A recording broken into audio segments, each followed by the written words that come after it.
My name is Alison and I have a fear of flying. I think I've had a fear of flying probably since the first time I ever flew. I was 19 when I took my first flight. I never flew as a child and I was apprehensive. But it's got worse every time I've got on, and now the fear of even getting on is just overwhelming. As far as I can remember, my mum's always been frightened of flying right from me being a child.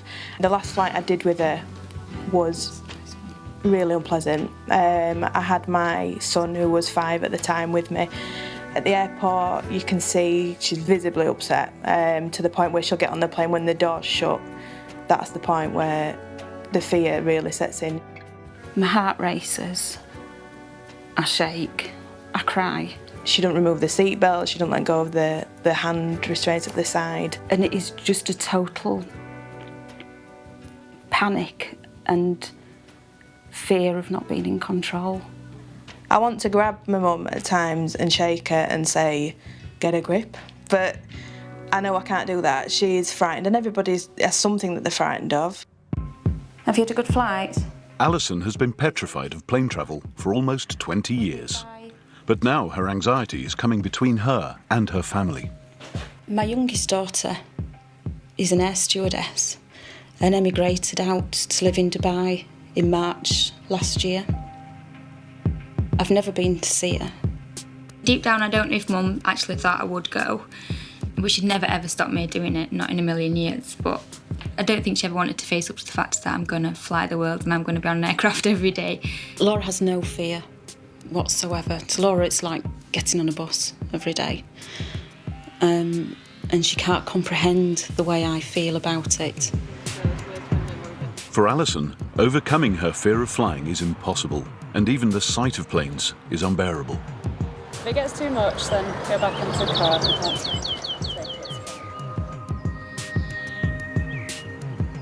Struggling to control her panic, she knows she's letting her youngest daughter down. Someone who's aware of the strain she's under is her work colleague and friend, Caroline. It has affected Alison because she can't go and see Laura, and it's a daughter, you know, and that would be a big thing for me as well if my sons were away. But I'd force myself, but Alison can't force herself. Moscow. I know how proud Mum is that I'm doing this because it's everything that I've always wanted. Sorry. But I don't think that she will ever come and see my new life. And that's the thing that upsets me because I am so happy out there, but she just can't see it. She's seen her a few times for a matter of hours in the past 18 months, and she doesn't want that. We don't want that. We want her to go out and spend as much time with her, and now it's getting to the point where it is affecting her life. I've read books about the fear of flying and how to overcome your fear of flying. They don't make any difference. She could probably tell you the whole outlay of a plane. She knows where she likes to sit. She knows where's the safest place to sit. She will look at what noises to expect. But it doesn't matter what she reads anymore or what you tell her. She's still frightened. It's something I want to do because I want to see my daughter. But I don't think I can get on. For Alison, avoiding plane travel is no longer an option. I've booked the ticket for Mum to come out to Dubai, but me and my sister were just like, we just have to book it. Like, I don't think for 1 minute she'll get on the aircraft. I'm not saying I want to love it. I'm not saying that I want to be one of these people that it's wow, can't wait to get on the plane, this is the best bit. I don't think it matters what we say to her. I just cannot see her getting on that plane, regardless of who she thinks she's letting down. The fear is that bad. For Mum to get on a plane would mean the absolute world to me, and for her to get on with no fear, I'd be so happy. I just want to be able to put up with it. I just want to be able to get on. And I know I can't get on. I can't get on that flight. For Alison, her family's future is on the line. Desperate to get over her fear, she's arrived at Speakman Hall with her eldest daughter, Zoe. Today we're working with the fear of flying. It's one of the top 10 phobias and fears in the world. So it's a big deal. This is life-changing to me. It means that I can spend time with my daughter. I can go on holiday with the rest of my family. I can spend time with my grandchildren. It just means the absolute world to me. If the Speakmans can't help her today, I think this is the last chance saloon. I can't see anything else working if this doesn't. Mum of two, Alison, has spent the last 30 years being terrified of flying. It is just a total panic and fear of not being in control. It's got worse every time I've got on, and now the fear of even getting on is just overwhelming. Unable to get over her phobia on her own, she's come to the Speakmans for help. Hello. Welcome. Are you all right? Yes, thank you. Don't look so terrified. We'll look after you. Thank you. Hello. Hi. Hello. Pleased to meet you. Alison and Zoe, thank you for coming to see us today. Thank you for having us. Can I ask you, what can we help you with? I've got a fear of flying to the point where I don't want to even get on anymore. So when was the last time that you were on a plane? I was due to go on holiday last year, but unfortunately my father died a few days before we were due to go. So I stayed at home. Zoe went away. I asked her to go with her children and husband. I didn't feel that they should miss out on their holiday.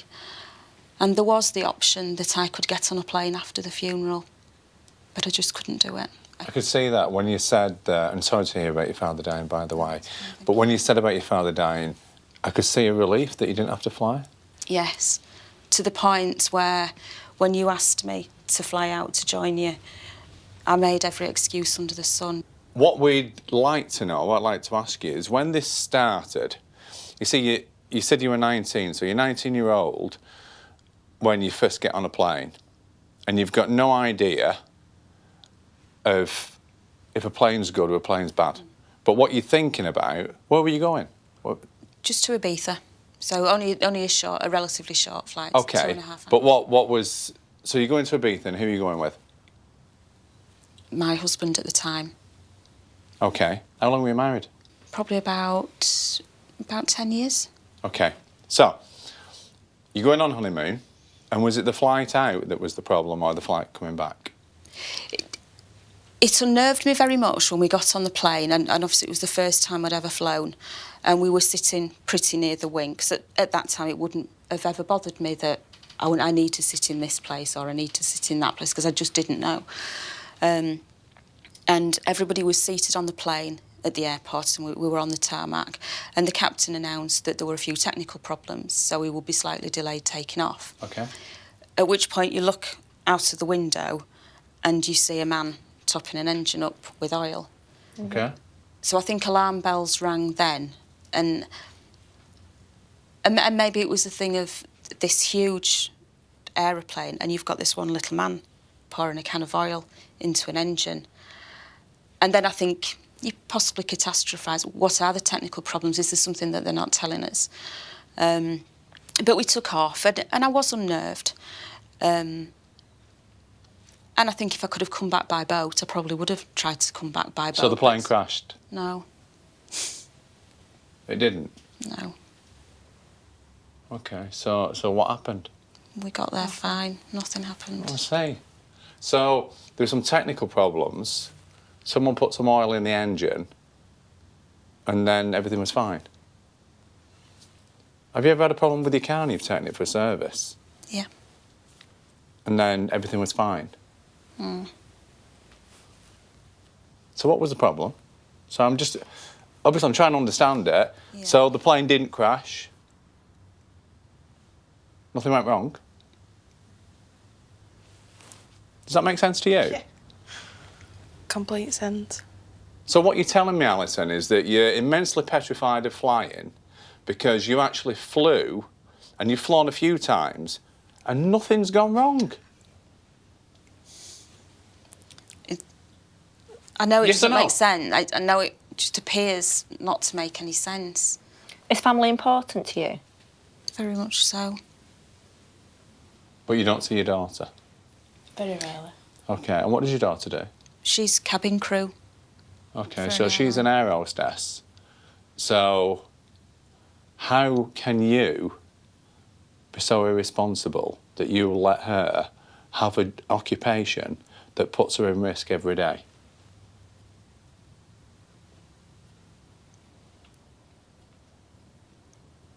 Because she's not frightened, and I would never stop them doing, either girls, what they wanted to do. And it's Laura's dream. Well, we've actually got a message from Laura that I'd like to play to you. Hi Mum, I just want to say I'm really, really proud of you and I'm really sorry that I can't be with you today. I know it's a very important day for you. But I wish you the best of luck and I hope everything works out. And you'll be on that plane in a few weeks to Dubai because I need a really good chicken dinner. And no one does chicken dinners like you. I love you and I'm proud of you. So Alison, you're not getting upset about the chicken dinner, are you? No. Why are you crying? Because I've let her down. I just feel I've let her down. I've let them both down. You haven't, not yet. You're here and that's not letting us down.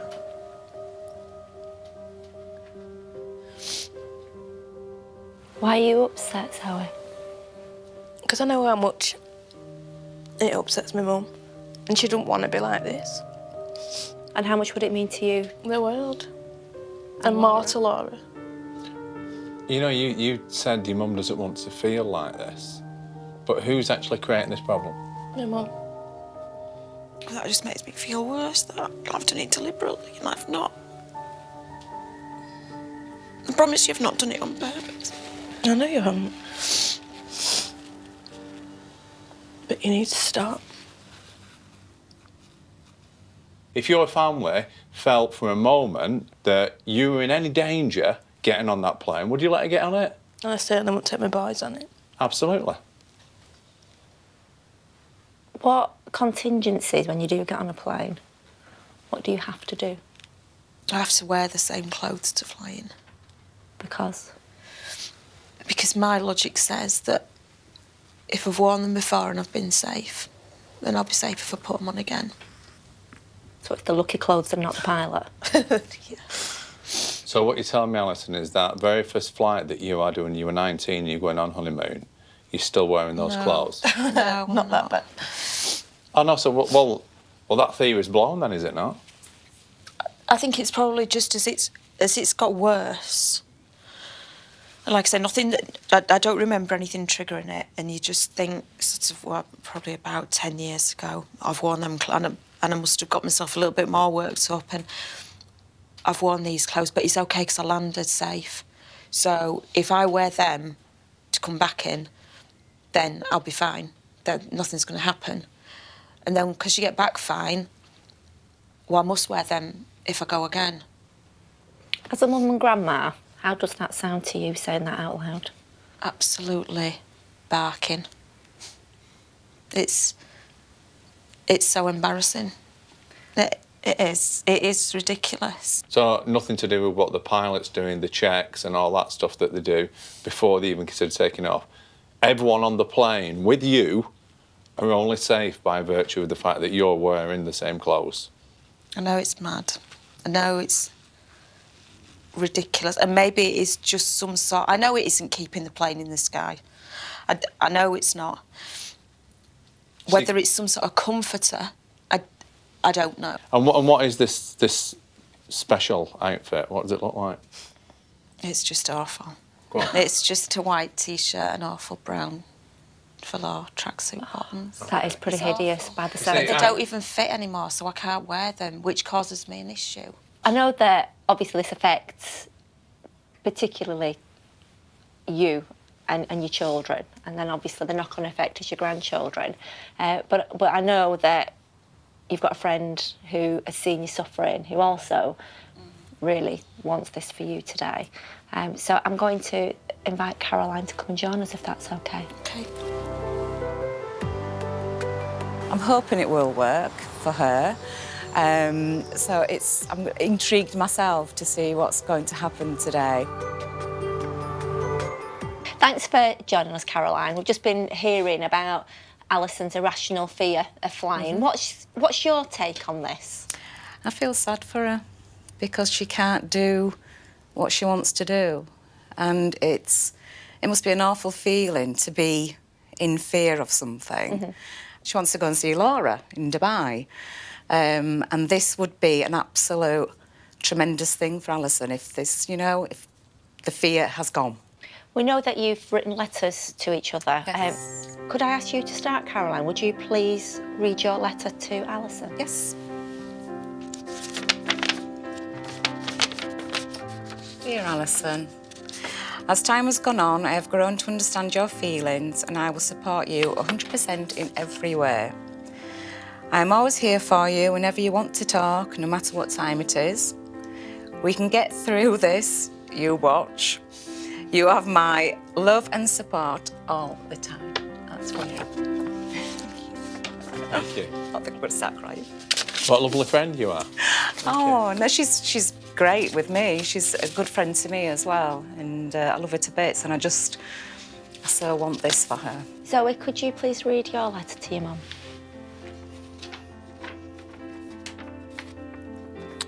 Dear Mum, I wanted to let you know how so proud we all are of you for facing up to your fears today.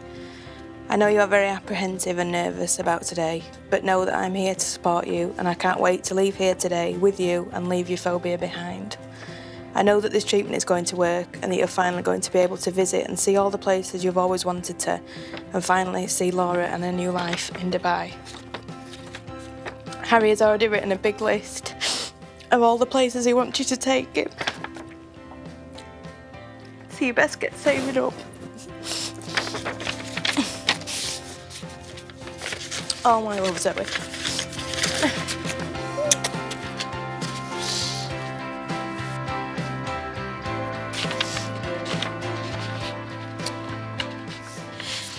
Zoe and Laura, thank you, my beautiful girls, for supporting me. I love you both so very much.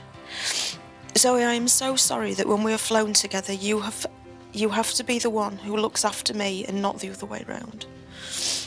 Laura, I miss you so much. I am so very, very sorry that I have not been to see you. I know how disappointed you are. Caroline, thank you so very, very much for supporting me through this. It means so much to me. You have been a good friend to me, and hopefully I will make you proud too. Oh, bless you. Lots of love, Alison. No.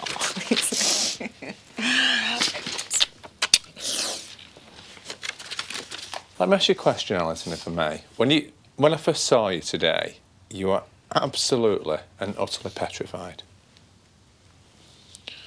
But as I've sat here and I've watched you whilst we've been talking, I'm already seeing a change in you. Is that right? Yeah. So just so I know where we are for the next bit, if your fear was 10 out of 10 when you walked in here today, what would you say it is now? About an 8.5. 8 to Okay. 8.5. So there's just one big question, I suppose, and that is, are you ready to change? Definitely. Is today the day? Yeah.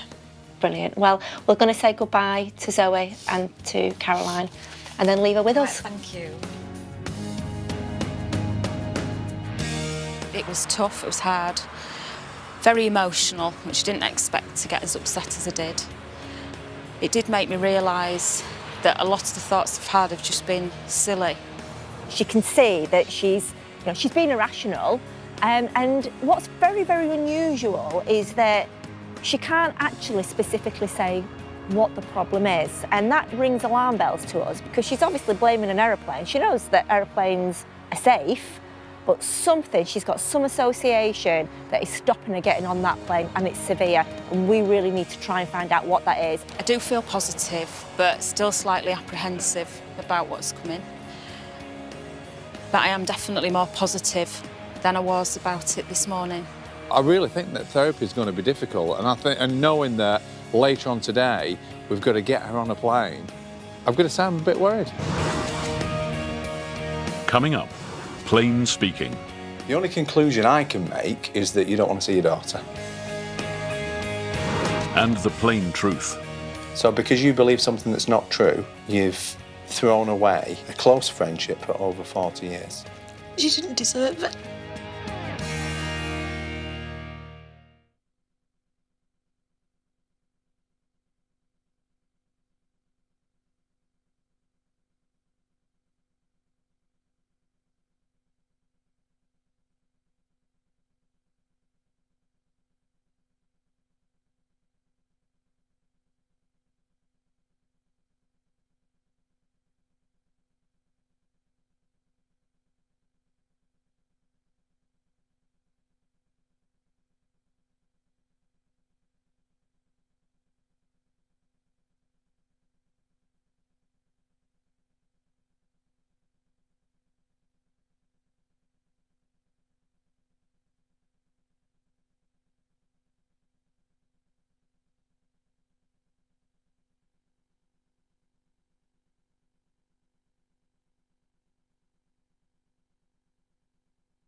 Today, a powerful phobia I've had a fear of flying probably since the first time I ever flew. is keeping a family apart. My youngest daughter emigrated out to live in Dubai in March last year. So terrified of boarding a plane, Alison hasn't seen her daughter for months. That's the thing that upsets me, because I am so happy out there, but she just can't see it. I don't think I can get on. But with a ticket to Dubai in Alison's name, the Speakmans have just one day to help her fight her fear. Alison, scared of flying? Yes. You see, I think it's more than that. I agree. I think that something else has happened here, and the plane's a scapegoat.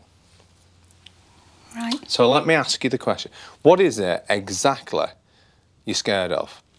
Don't say plane. What is it? Is it something the plane's going to do? Or what is the, deep down, what is it you're scared of?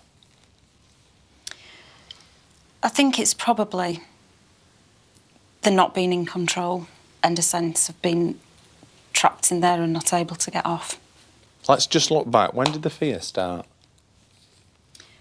I think obviously when the doors were closed and then it was announced that we wouldn't be taking off because there were technical issues. Okay.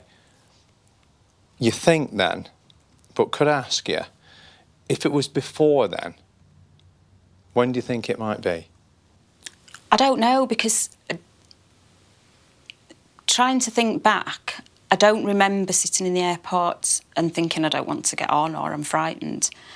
And I think it was just that, to me, that's when it started. So tell me, when in your life, as a child, have you been on something and you wanted to get off and you couldn't? I don't ever recall. I can see that. I can see that, and that's fine that you can't recall it. But I'm just asking, if you could recall it, what might it be? That's right there. What was that then? What were you thinking about then? Just then, that moment? Only sort of going out That's in all. the car as children, sort of a Sunday afternoon, taking an auntie out for a Sunday run. Okay. But And And what? why was that significant? I don't know. Go on, just tell me about that. I just saw it then and you looked frightened. Tell me. I don't recall being frightened by it at all. I remember going out and it was, I was just about to say ritual, and that's the wrong word, like it was done I understand. because you were forced to do it, and it, Yeah, and it I wasn't. understand, yeah. But that was the only thing that could have come to mind. But I don't remember thinking as a child, I'm in a car and I can't get out, or I don't want to be here. See, I'm sat here watching you. I've got the benefit of seeing your facial movements, and and quite often they are unconscious movements. But I could see then that you saw a memory that made you feel uncomfortable. So what made you feel uncomfortable about it? I don't recall anything making me feel uncomfortable about it, but that just sprung into my mind as being a child. And maybe forced is the wrong word, but obviously as children you can't be left at home alone.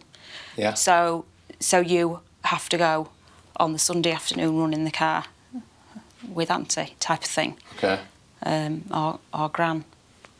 And when you're looking at that now, because you've not thought about that for a long, long time, No. and putting yourself in that situation, are you seeing it through your eyes?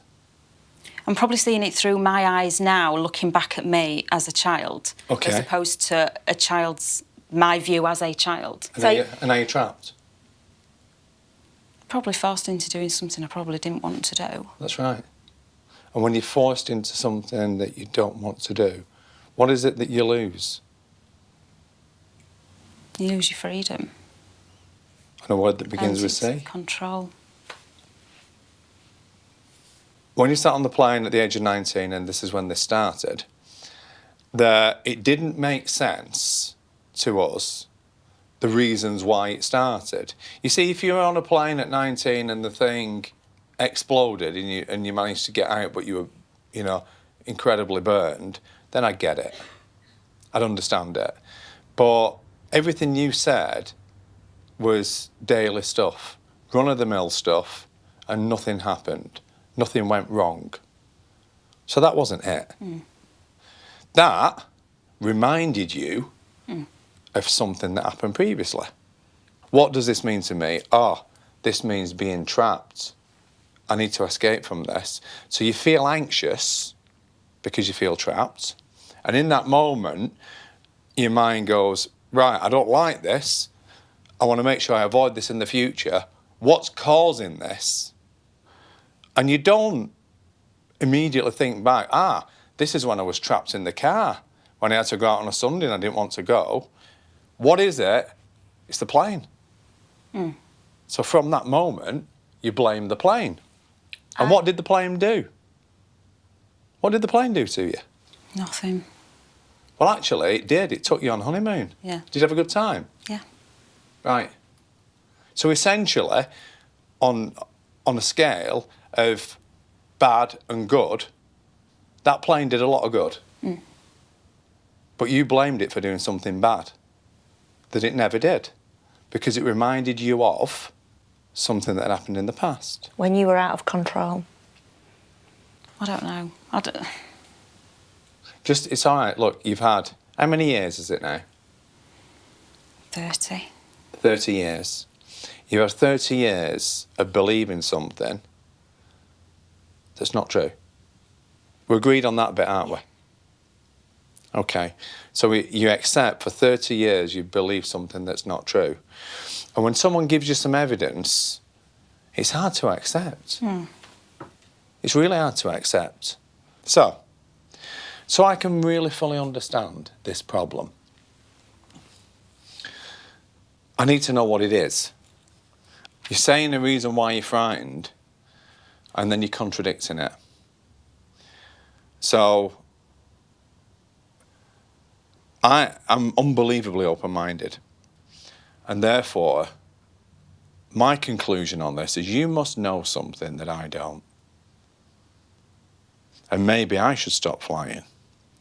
So what is it that you know that I don't? I mean, maybe you've stumbled across some government conspiracy that you know about and you're just keeping it to yourself because you're guarding something and you don't want us to know. And if that's the case, I'd appreciate you sharing that with me, because if something is threatening your life, then potentially it's threatening others. So let's get it out there. I don't know anything that anybody else doesn't know. So you're saying that there's nothing to be frightened of? Is that what you're saying? In the real world, no. In my little world, yes, but I can't explain what it is. So you've already said there is nothing to fear. You said that. So you're looking at me questioning me now, but you didn't actually say that there's nothing to fear. Did I? Yeah. Just to recap, I was saying to you, what is it that we need to be frightened of? Because you're frightened of something, so I want to know what that is. For my own safety. And you said to me, but there is nothing to fear. So if there's nothing to fear going on a plane, and planes take you places that are good, the only conclusion I can make is that you don't want to see your daughter. You don't want to go to Dubai because you don't want to see your daughter. That's all I can come up with. That's not true. Well, what is true then?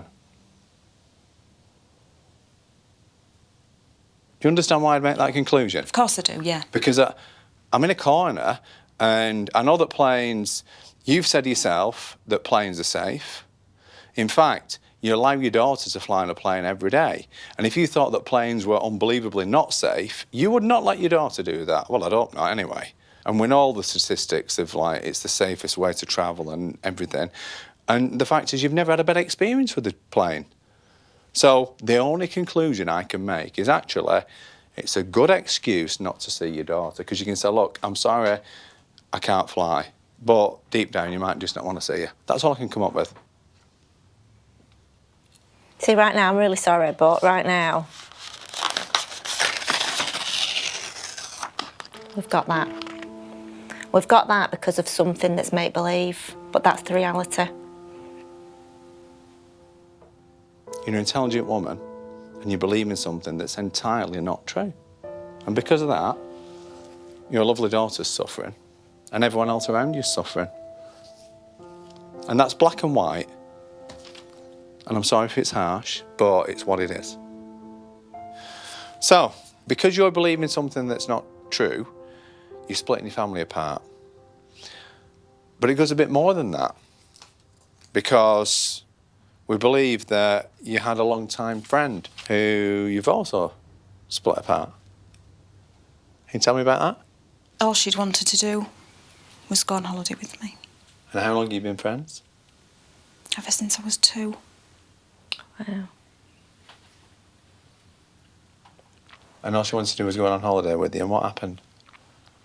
I didn't have the courage to tell her I couldn't get on. And I ignored her calls, and we've never spoken since. How long ago was that? It was last October. Do you miss her? I can see that you miss her. And this is a friend for over 40 years. Then it's all my fault. So because you believe something that's not true, you've thrown away a friendship, a close friendship for over 40 years. Well, actually, I've got some good news for you. Because that lovely friend of yours... She sent you a little message. Hi, Alison. It's been a long time since we've had a chat, but I just wanted you to know that I'm so proud and delighted that you got this opportunity to try and conquer your fear of flying. I really, really hope it works for you, because nothing will give me more pleasure than you to be able to pick up that phone and say, Janice, can we go somewhere in the sun for a week? Love to hear from you so we can carry on being the best of friends. Love you, Alison. Good luck. Bye-bye.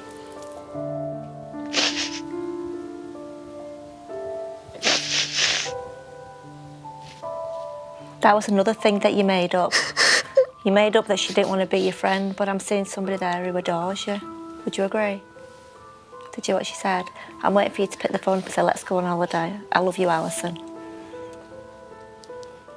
See, we wanted to show you that. First of all, to put your mind at rest, that your friend still wants to be your friend, and she understands. But secondly, that you believed that your friendship was over because you made that up too, but it wasn't true either. She didn't deserve it. She didn't deserve it. And the reason why you've not been in touch for 6 months is embarrassment. And guilt. Yeah. So the question is, do you want to carry on believing something that's not true? Or do you want to come on a plane with us? I want to try. Because I don't want to be like this anymore. Are you still trapped in that car, going somewhere where you don't want to go, with the answer that you don't want to be with? No. So you're not trapped? No, not when you put it like that, no. What have we got in the box? I know what you've got in the box. Do you know? Do you know what we've got in the box? Is it? I knew. Get ready. They're here. The Wonder Pants. Pass those to you. Here we go, let's have a look. Can you feel the vibe, Nick? I'm feeling awesome holding these, I tell you. Oh, look at that. The sad thing for me is I just don't think they'll fit me. Because I wanted to put these on and jump off the roof. Because you know they are lucky pants. Would you let them jump off the roof, knowing that it'll be safe? I think you're over them, aren't you? Yeah. Yeah. I think the embarrassment and mediation, you've said goodbye to those. Yes, yeah. The embarrassment alone, I think, has done it. Yeah, if I'm honest. So we asked you before, are you ready for change? And I'm going to ask you now, are you ready to come with us to the airport? Yeah. I believe you. Can you believe it? I believe that. Come on then. And come here. Thank you. Well done. Well done, you. Well done. When we finished the therapy, I asked Alison the question, are you ready to go in a plane? She said yes, but there was a big hesitation. And I think that that's down to almost 40 years of fear, of entrapment, versus 2 hours of therapy? It is quite surprising that it's come to light that it's probably not the plane. It isn't the plane, it's something else. And quite annoying now to think that I've suffered all this time and it was never probably about flying at all. There's a mass confusion on her face. Now, hopefully, by the time we get to the airfield, that confusion will have filtered through and she'll have accepted everything that we've discussed and she'll be okay. But there's a real possibility that it won't do. And 40 years, 2 hours, she might not want to do it. For almost 2 decades, mum of 2 Alison has been terrified of flying. I think it's probably not being in control, trapped in there and not able to get off. Unable to overcome her fear, she avoids planes at all costs. I didn't have the courage to tell her I couldn't get on. And I ignored her calls and we've never spoken since. But with her daughter now living in Dubai, it's clear that things have to change. I want to try. Because I don't want to be like this anymore. To help Alison put her phobia behind her for good, Nik and Eva have brought her to an airfield.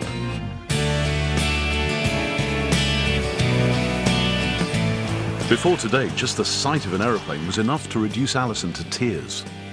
I would be lying if I said I wasn't a little bit nervous, because I am. A little bit sick. But the amazing thing is I'm not in meltdown. Alison's confused right now because she's had 30, 40 years of being frightened of something. She spent a day with us and she doesn't feel frightened, but she's used to being frightened. So she's got that confusion of, I think I can do it, but I don't know. We've made massive progress. We've got her here, we've got her to this airfield. In the past, she couldn't even look at an aeroplane in the sky, let alone being stood at the side of them. So the next part now is to get her in that plane and let her go. She's in mass confusion right now. She just needs that evidence to say, do you know what? It's over and you can fly. Desperate for Alison to beat her fear, eldest daughter Zoe and close friend Caroline have joined her at the airfield. I'm very nervous for her. My stomach is churning. I'm sure yours is as well. Yeah, over and over. Over and over and over. So I can't imagine what her like. Reaction is and how she is feeling. I dread to think. Don't know what's making me want to cry, but I just feel extremely emotional about it at the moment. So the possibility that you could be crying through excitement. So you're not sure? Pride. You're not sure though. Pride, there's a possibility that you're crying because you're letting go almost 40 years. That's my favourite. Of pain. That's the one. That See? is the one. That is the one. It's letting go and moving on with your life and Today's a getting gorgeous it back day. with both hands. Today is a gorgeous day to move on. Are you ready to prove to yourself and the rest of the world that Alison can fly? I'm certainly going to give it a go. Okay, come on then. I'll look after you. Come on. Being around planes is no longer as stressful for Alison. But now she has to get on board.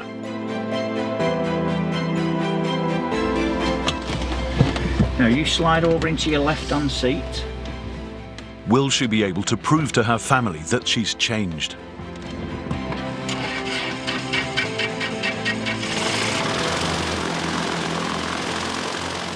Well, that's it, the engine's running and I'm feeling really, really nervous for them.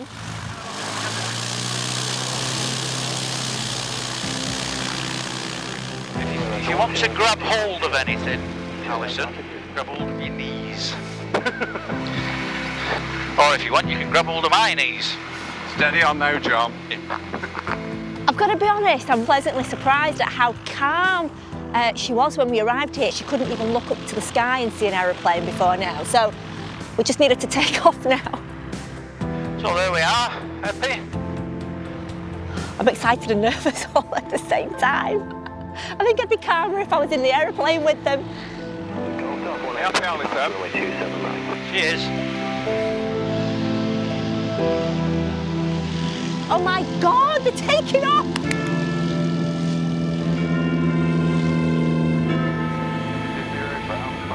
You okay? Look at that. Beautiful.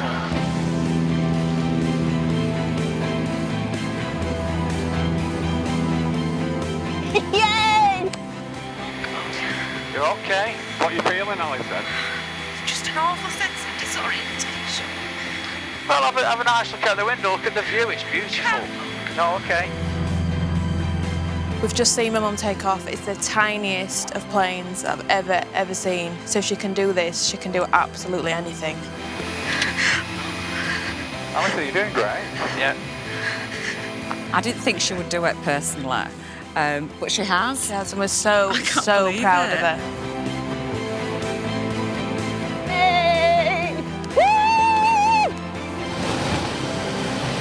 You can see the runway now, Alison. It's a little bit bumpy when we land, but don't worry. It's only the bumps on the grass.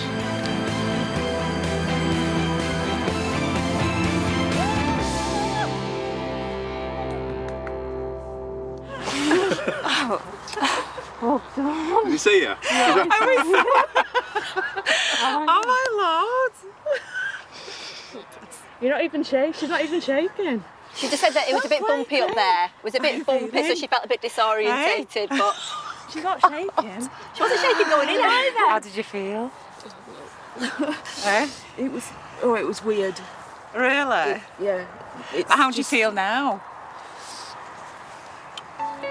Well, I'm proud of myself for getting on it. God, we are. To be honest with you, the chance of you choosing to go in a light aircraft is honestly so low. And I think anybody, and even Nick, actually admitted that it was a bit bumpy up there. Yeah, I like flying, and I've got to say that was far bumpier than I expected. But you've done amazing, because I know that when you arrived this morning, you were really scared.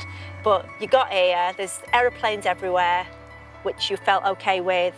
The biggest thing for you is when that door shuts. Being trapped. Yeah. And you were absolutely fine with that. Alison needs to clock up more air miles before boarding a plane becomes second nature. She wanted to fight her fear to be able to visit her daughter Laura in Dubai. It's been 18 months since they've spent any quality time together. There's a plane ticket in her name, and unbeknown to Alison, Laura's here to deliver it in person. You might still feel a little bit like, oh, when you go on your, surprise!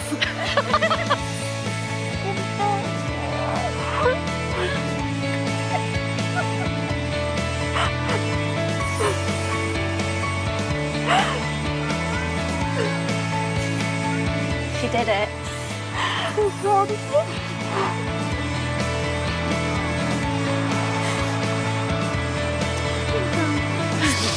Are you going to come to the bite and see me? Yes. Oh, I love you. I love you too.